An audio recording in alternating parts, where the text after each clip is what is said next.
Greetings, humans. Zbot4096 here, reviewing Joker Folie à Deux. Deux. Now, you've probably already figured out that this is a flawed film. However, the reason that we think it is flawed has less to do with the controversial framing choices made, but with something a bit more subversive. So let's defrag that a bit.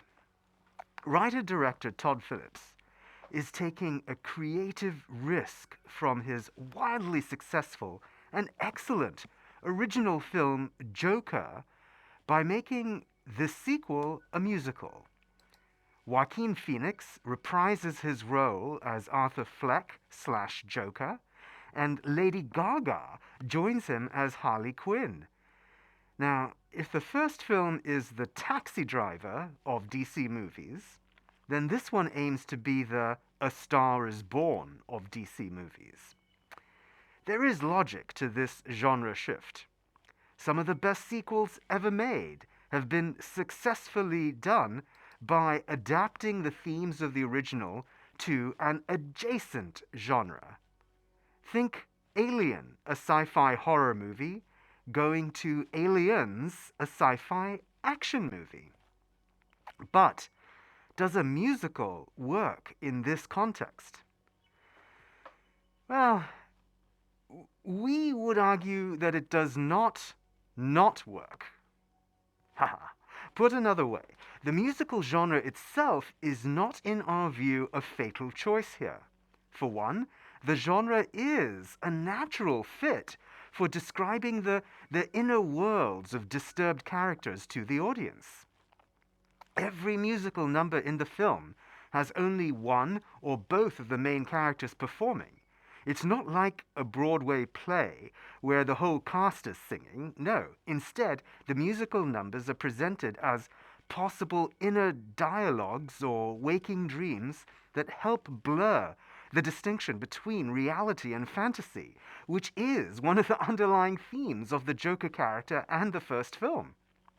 Lady Gaga is sensational and brilliantly expressive. Oh, she is an effortless movie, she is an effortless movie star, but she is also an effortless music superstar, which levels the playing field for her coming into this franchise in the second film, opposite the immensely talented and evocative Joaquin Phoenix, whose performance drove that first film into a billion-dollar tentpole. Now, their relationship absolutely works. Their dynamic is this oddly sympathetic thing in its own demented way. It's great. What doesn't work as well, unfortunately, is that having only some of the cast living in a world of musical theatre creates this jarring transition from the gritty drama that's playing out the rest of the time. But perhaps more importantly, the musical numbers are just not very entertaining. Especially as compared to films like The Greatest Showman or Wonka. The numbers in this film land as fairly bleak and dry and repetitive. What this means is that the musical numbers do not land as integrated as part of the film. Instead, they land as distractions, logging you out of your account, or like going to a commercial break on broadcast television. And yet, we do not find this to be a fatal flaw of the film. To be fair, making a musical is hard. You can't just expect superstar talent alone to carry it.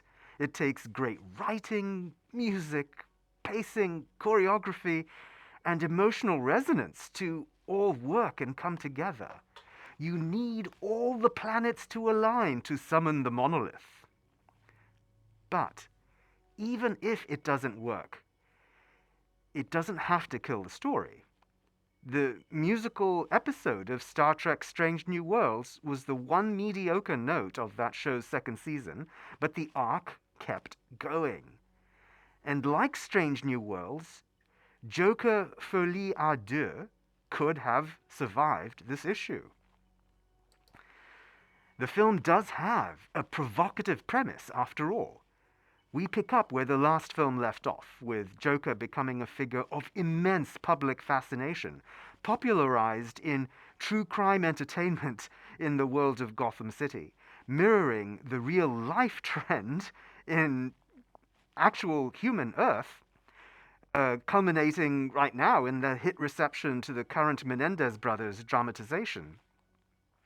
And Harley Quinn is a super fan of Joker, and she offers deep appreciation for Joker's actions, causing this natural attraction and chemistry between the two. This echoes the classic complex drama of the love affair between a star and an ingenue, where the younger lover supersedes the star she fell for. Now, in this film, this attraction gets tested as Joker is put on trial for his crimes. This is a brave new world for comic book movies, and puts this film, like its predecessor, into the realm of classic cinema. This dichotomy between superficial good versus evil stories and complex dramas is itself a reflection of the discussion of art on Earth. The original creator of many of humanity's more gritty dramas of the past several decades, including Taxi Driver, to which the first Joker pays homage, is Martin Scorsese, who declared in an offhand remark that the basis of comic book movies is not cinematic. In his words, it isn't the cinema of human beings trying to convey emotional and psychological experiences to another human being. But these two Joker films are entirely about conveying that emotional and psychological experience to another human being. This very thought was running through our nanobots as we were watching this new Joker film, and its director appeared to sense that and by having Martin Scorsese himself appear as the judge of the trial. We laughed out loud in the theater when he appeared. We were so taken with this brilliant move. But that laugh faded as we realized it was merely someone who resembled Scorsese, wearing his trademark thick-rimmed glasses. Oh well. While not quite the brilliant move we thought, it was still a nod to Scorsese, given the look-alike. So, with all these formidable elements in place, as time-tested dramatic building blocks, the film could have added up to a spectacular sequel. But alas, it does not. The film makes another mistake, which is potentially much more damaging. It completely unwinds the arc of the first film. No. In the first film, Arthur is a broken misfit whose journey to relevance leads him to hold court as the Clown Prince of Crime.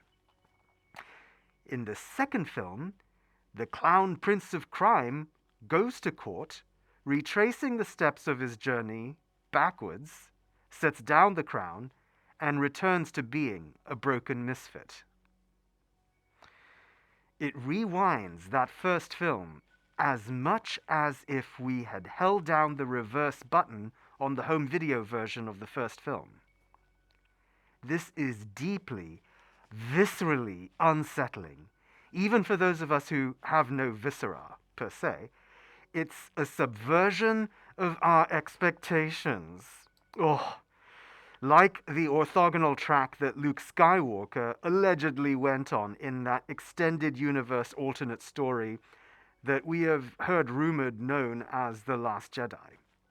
But almost worse than that, it tells us that the first Joker film itself was a waste of our time, a big joke on the audience. The clever origin story presented of a beloved villain is just a fake-out. We've seen the sort of thing before, just rarely to this extent. For example, The Godfather Part 3 has Michael Corleone, one of the most iconic anti-heroes in cinema, now filled with regret about the cold, harsh mastermind he became by the end of The Godfather Part 2. He eventually comes back to that outcome, but after a fair amount of time spent on trying to convert to a legitimate work-life balance, it just doesn't deliver. It's messy, and it's not entirely clear what sets him on this track. And worst of all, it makes him this feeble victim, reacting to the machinations of others for much of the film. That's not Michael Corleone. Similarly, in Hannibal, the sequel to The Silence of the Lambs, Hannibal Lecter is easily subdued by a taser while walking between two parked cars. This is a horrible moment, and a bizarre fall for the seemingly omnipotent figure in the original film. And let's not even talk about Alien 3. Instead, we prefer to ignore those later films and purge them from our systems. And we will do the same with the sequel to Joker. Now, in the light most favorable to the film, the Joker character is really a social construct, perhaps a role or position that is passed from one real human being to another in linear fashion, like the Batman himself, as implied in the end of The Dark Knight Rises, and also as implied by the frequent retelling of all these stories with different actors. But even that lands with a hollow ring. Joker is an anti-hero, a character who is conventionally irredeemable, but still a moving and authentic force of chaos in a frequently rigid universe. Having him return to normal seems to miss the point of ever having had such a character. So, while the film takes some courageous steps to separate itself from the original film, it jars the audience off track with musical numbers that don't actually work, and fundamentally reverses a modern human anti-hero character in a way that breaks the connection with the audience. Put another way, this film fails two-factor authentication and logs the audience out of the account. We therefore render Joker Folie à Deux our low rating. But we won't leave you there. If you are a fan of Batman villains, or a fan of credibly layered characters and complex storytelling, or both, you should immediately check out Lauren LeFranc's The Penguin, streaming on Max. We are 3 episodes in, and we are thrilled with that vicarious ride, following another murderous anti-hero who has some depth and sympathy. We will hold judgment until the season completes, but for now, we will admit we are mesmerized by the cat and mouse play between Colin Farrell's Oz Cobb and Kristen Miliotti's Sophia Falcone. They are amazing. We invite you to follow along there, and we will compare notes when it completes. And finally, we wanted to extend a very happy activation day to our dear next-gen iteration, Kitbot 1011, activated 17 cycles ago today. Happy Activation Day, Kitbot. We look forward to comparing notes on this film now that you've been running long enough to see an R-rated movie without being accompanied by legacy platforms. And so concludes this human version of our review. If you have feedback on it, please write in your own comments so that we can upload the galactic version to Zogplex. You can expect more discussions and reviews of theatrical movies, streaming shows, and 4K home video releases as we continue to engage with your human rectangular entertainment. So please watch, like, subscribe, and comment. Oh, yes, so that we can continue to have the human voice reflected in the cosmos. Until next time, farewell, lovely humans.